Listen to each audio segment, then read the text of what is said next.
And it's interesting, I guess. How's it going? Back to another Yu-Gi-Oh video. Today we are talking about the September 2024 ban list.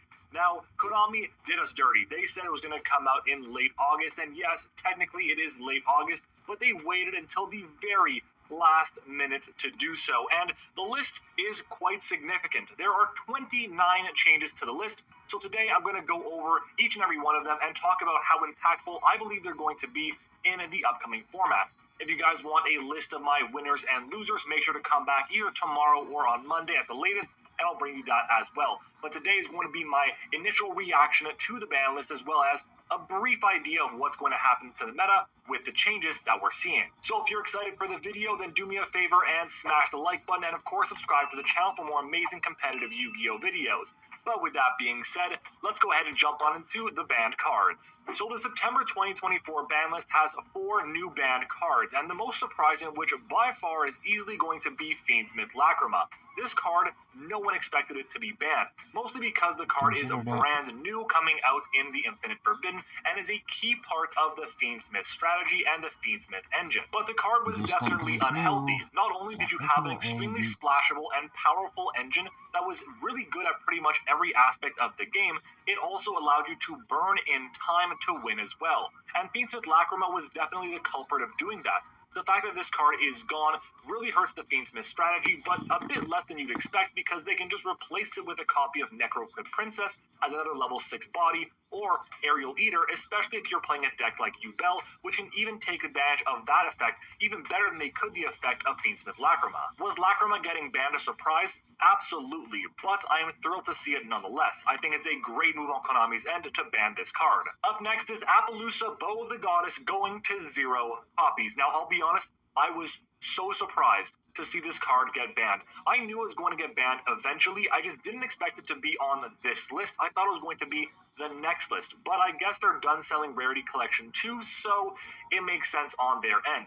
Apollousa was such a degenerate card for so long, especially now that every single deck can basically make the card and get you up to 4 negates is just incredibly strong. Apollousa can warp games on its own, and the fact that you can end on multiple negation tools plus Apollousa and ways to protect it with something like Nightmare Phoenix, for example, is just a fantastic card, and the fact that it's banned now, honestly, I'm not going to miss it. I think it's also a really strong hit. Hot Red Dragon Archfiend King Calamity is gone, and I love it. I am thrilled that this card is gone as well. It is a toxic turn-skipping card, and sure, Crimson Dragon is the reason why this card is actually seeing any play, but at the end of the day, this is the card that turn skips. Crimson Dragon doesn't do that, and I feel like for that reason, this card is the one that should have gone, and I'm happy to see it gone as well. Now, this does weaken a deck like Centurion or White Forest Centurion or any real deck that utilizes Crimson Dragon and level 12 synchros, but I don't mind it at all. I think that this card was just unhealthy for the game, and it being gone is a great thing.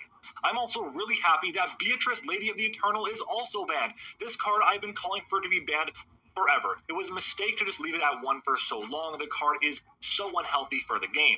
The fact that you can just send any 2 cards from your deck to the graveyard, once on your turn and once on your opponent's turn, allows for some really bullshit degenerate stuff. You could set up a full Snake Eye combo through the use of the Fiendsmith combo thanks to Beatrice, but now with it being banned, you can't use the Fiendsmith cards to go into your full Snake Eye combo, which is really good. You also can't send easily from the deck to the graveyard a copy of Transaction Rollback and Ghost Meets Girl to create a turn skip essentially, which is also amazing. It's just such a great hit, and I think it was definitely time for Beatrice to go, and honestly, with these 4 bans alone, I am thrilled. In my opinion, they nailed every single one of them. Would I have liked to see more? Absolutely, but I'm really happy with the 4 hits they decided to make. Moving on to the limited section, and starting off with the most important ones being Snake Eye Ash to 1 copy and Snake Eye Poplar also to 1 copy. I honestly am really happy with these hits. However, I was hoping there to be a bit more to Snake Eye decks.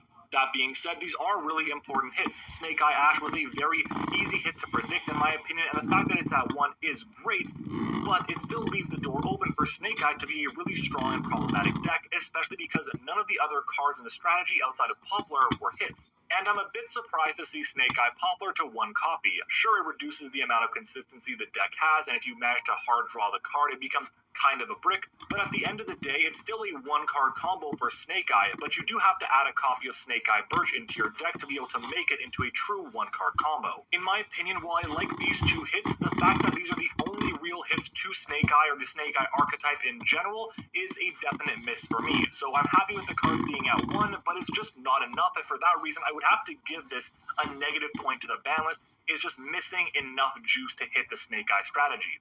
But we also got a new release off the ban list with Ava going to 1 copy. This card, when sent to graveyard, lets you add 2 Light Fairy monsters from deck to hand, which is really strong, especially in powerful ritual decks that utilize a card like Cyber Angel Benten, which can just constantly recycle resources and be able to get you searches and pluses. It's a fantastic card, and Ava going to 1 copy is honestly going to improve a deck like Drytron, but it's not really going to do too much else in my opinion. Now, while Ava going to 1 was a bit of a surprise, I mean, no one really expected it, a card that I thought was super likely to go to 1 copy was easily Sangan Summoning. This card is incredibly strong in the Tenpai Dragon strategy. The fact that it allows you to protect all your Fire Dragon monsters during the main phase is incredibly good. It also is consistency for the strategy as well, and it's a way to be able to get your OTK going too. But the fact that it's now at 1 copy means the combo is a lot more susceptible to hand traps and removal in general.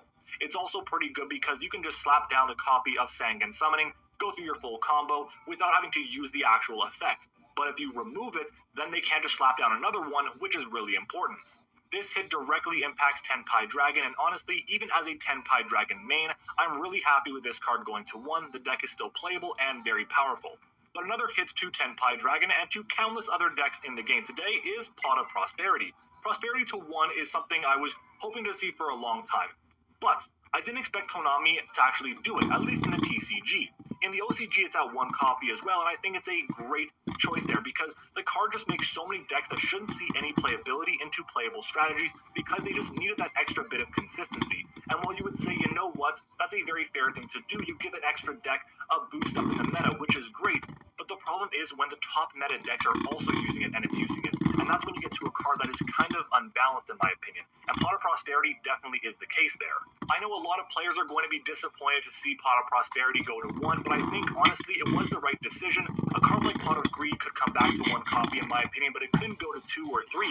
So for that reason, Pot of Prosperity getting you to dig 6 cards deeper into your deck to find the right blowout card is just way too strong in my opinion and definitely belongs at 1 copy. Up next is Branded Fusion to 1 copy, and I think this is a great hit. The fact that this card has been basically untouched for the entirety, or this deck rather, has been untouched for the entirety of its history outside of basically Branded Expulsion is criminal. This deck has been so good for the past 2 years, and having Branded Fusion go to 1 is great. But the reason why I'm okay with it is because the deck itself is still very, very strong with Branded Fusion at 1 copy. Just look at the OCG. They've had decks with Branded go and do really well for years now, even with the card at 1 copy. Master Duel has a ton of branded cards at 1 copy, and the deck is still really solid.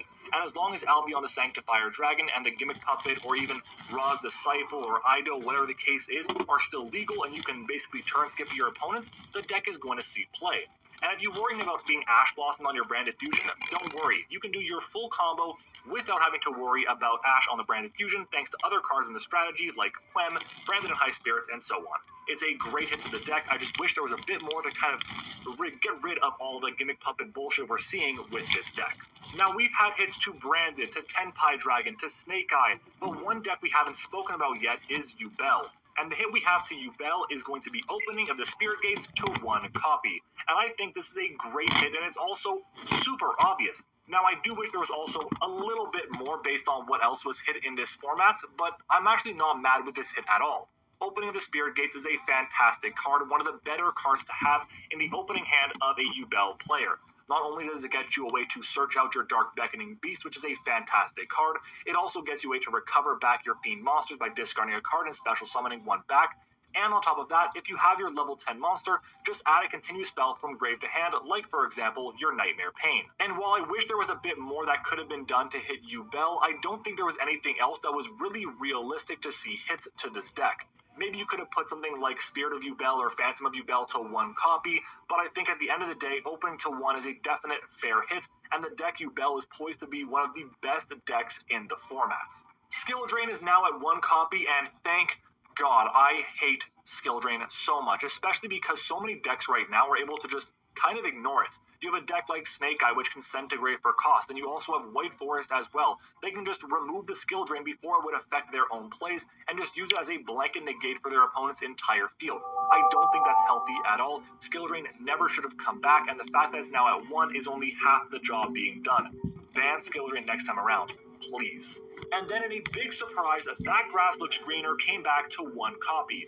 This card, if you don't know it, is ridiculous. Essentially, you look at the difference of cards that your opponent has compared to cards that you have, and then you send cards from the top of your deck to the graveyard so that your deck count equals your opponent's. So if you have 60 cards in your deck and your opponent has 40 cards in your deck, you're going to mill 20 cards, which is ridiculous. And sure, it's an unsearchable one-of without the effect of Thrust, for example, but it's a fantastic card that if it resolves will essentially mean you win the game, and that's not okay. I hate that this card is back in the format. It should stay banned in my opinion, but hey, it is what it is. And finally, we have 2 additional limitations, both of which affect directly the Gimmick Puppet FTK, which is a great idea, but a surprising one at that. We have number 40 Gimmick Puppet of Strings and number C40 Gimmick Puppet of Dark Strings going to 1 copy. Now, the FTK is still possible with these cards at 1, but it's not always going to be as consistent and loses to more interruption. So for that reason, I kind of like the hits. I'm just surprised that out of all the meta decks we've spoken about today, Gimmick Puppet was the deck that got the most significant hit to it, when a deck like Snake Eye has been dominating for the past 6 or 7 months now. This was a mistake in my opinion to have this severe of a hit to Gimmick Puppets compared to a hit like Poplar or Ash alone to a deck like Snake Eye. It should have been reversed, where Snake Eye got the worst of it and Gimmick Puppet was just a slap on the wrist. But hey, I digress. Moving on to the semi-limited list, there are quite a few different changes, starting off with the most unimpactful changes of being easily the Dragon Rulers, all 4 of them, Tidal, Redox, Blaster, and Tempest, going to 2 copies. This changes absolutely nothing for the format. There is no reason for these cards to be at 2 copies. Just bring them back to 3. There is no impact on the meta at all. Even in Dragon Pile decks, they could have some use or utility, but I just don't see enough of an impact outside of very specific attribute-based decks. Like, I'm sure some water decks may want to incorporate Tidal because of its other effects, being a Foolish Burial. It's just not going to be as good as we think it is, and I think going to 2 copies is perfectly fine. I also think putting Lunalight Tiger to 2 copies is also perfectly fine as well. The card can come back to 3, and even though it's not a hard once per turn, the effect is kind of just past its prime. It was really good a couple of years ago, but for the time being, it's not really going to do too much, and I think Tiger to 2 copies is also okay, and gives a nice boost to Lunalight strategies, and just rank 4 strategies in general. If the World Charles Justiciar is also now at 2 copies, and honestly, this does nothing. It means nothing at all. The card was not seeing any play at 1 copy, it's perfectly fine at 2 copies. They basically said the entire time that it would be a good card, it's going to be banned, and then by the time it's been power crept out of existence, the card can come back to 1 copy, and then we'll slowly bring it back to 2 and to 3. I agree with the fact that it's up to 2 and then eventually to 3 copies, but I can't believe that we just missed the entirety of Ib's prime with it being on the ban list. I'm disappointed. I'm also disappointed with the fact that Thunder Dragon Colossus is back to 2 copies. In my opinion, the card should never have been put to 1 in the first place, and now they're giving us a second copy. And there are very few decks that actually take advantage of a card like Thunder Dragon Colossus. One of them is going to be Ritual Beast, which, if you haven't noticed, hasn't been touched at all, which is crazy in my opinion. The deck is still really good, and the fact that it now has Protos Legal, 2 Thunder Dragon Colossus, and then all the powerful cards, including Dimension Shifter, is just wrong. But hey, Thunder Dragon Colossus to 2 copies is unfortunate because once you out 1, you have to deal with another copy, and they can always make 2 in the same turn, which is pretty scary. I don't like this hit at all. I think it's a mistake in my opinion, but that's just me. And then finally, our unlimits. We have quite a few of them as well, 7 unlimits, starting off with Armageddon Knights. This was just going to be a lot of housekeeping. The card itself was put to 1, then to 2, and now it's at 3 copies, and the card is not going to do really anything. Just being a normal summon Foolish Burial isn't good enough or impactful enough in the format. A card has to do so much for it to be considered good. Red Rose Dragon is back to 3 copies, and I completely agree with the change. The card is past its prime, and while it still has some application and could be good for Dragon Pile decks, it's not going to see widespread play, so I think it's perfectly fine for it to be back to 3 copies. I also think it's perfectly fine for us to see Magispectre Unicorn Kieran back to 3 copies as well. If my memory serves me, the card got limited very soon after its release, and it's been banned or limited since then, which is crazy the fact that the card is now insanely powerful and still now at 3 copies. But Why is that? Well, it's because the only deck really playing it is Magispector, and the deck isn't doing anything right now. So once that deck starts to do a bit more, and if Kieran is the problem with that deck, then it'll get hit again. I just don't see that ever happening, so Kieran to 3 copies is perfectly fine. Danglong, first of the Yang Zing, is also now at 3 copies. At 1 copy, it did nothing, and at 1 copy is really all you really need. If it's just going to sit there at 1 copy and no one's going to play it, why bother? So Danglong to 3 is perfectly okay. Time Seal is also now at 3 copies, and if you open up 3 Time Seal, you can skip 3 draw phases. Isn't that crazy? Yeah, maybe for like 2005 Yu-Gi-Oh, sure, but honestly, this card could have come back a long time ago and seen fringe play at best, but at the end of the day, I think it's perfectly fine at 3 copies. It's not going to see any play at all. Ancient Fairy Dragon is also now back to 3 copies, and I think that change makes so much sense. The card is not seeing very much play at all, and if it is, it's seeing play at 1 copy. I don't really see the card being abused at all by any deck, and if that's the case, and it does get abused, then it'll go back to 1. I just don't see it happening in the near future. Now, obviously, that's because of the errata it has, and honestly, the errata is perfectly fine. It's a little bit annoying that the card is kind of a shell of itself, but at the end of the day, it's fine to come back and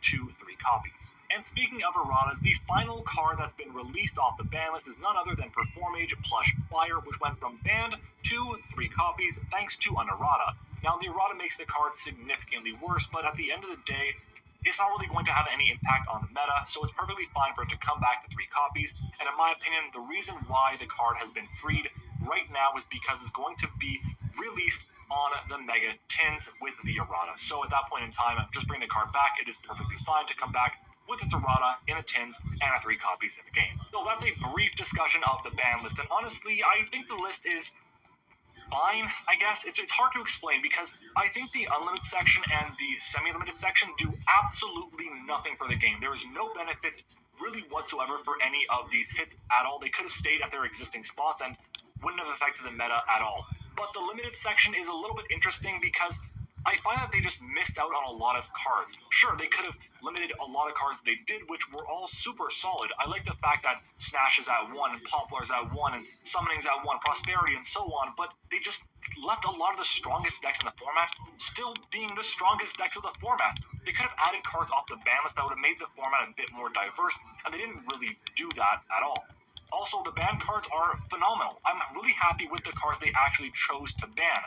But again, they should have banned more. There should have been more significant hits on the ban and limited section, and because they didn't do that, I can't give this more than like a 6 on 10 at best. The fact that this format was so dominated by basically 3 decks, Yubel, Tenpai Dragon, and obviously Snake Eye Fiendsmith, and the next format is still going to be dominated by those 3 decks, tells me that the ban list didn't really do its job. It just kind of reduced the power level a little bit of these decks. And once we get the new Azamina cards coming in Rage of the Abyss in, it's going to be October, I believe, the deck for Snake Eye is going to be so much better and instantly become the best deck in the game once again. But hey, that's just my thoughts on it. If you guys want to see a winners and losers video of the ban list, let me know by leaving a like on the video and comment, of course, as well. I'm sorry I've been away for so long. I've just started a brand new job and it's taken a lot out of me and a lot of stress involved with that. But I'll be back bringing you some more content. I've also hired an editor, so shout out to Squiddy, who's going to be editing a lot of our videos going forward. And yeah, I'm really excited for it. So guys, thank you for watching. I hope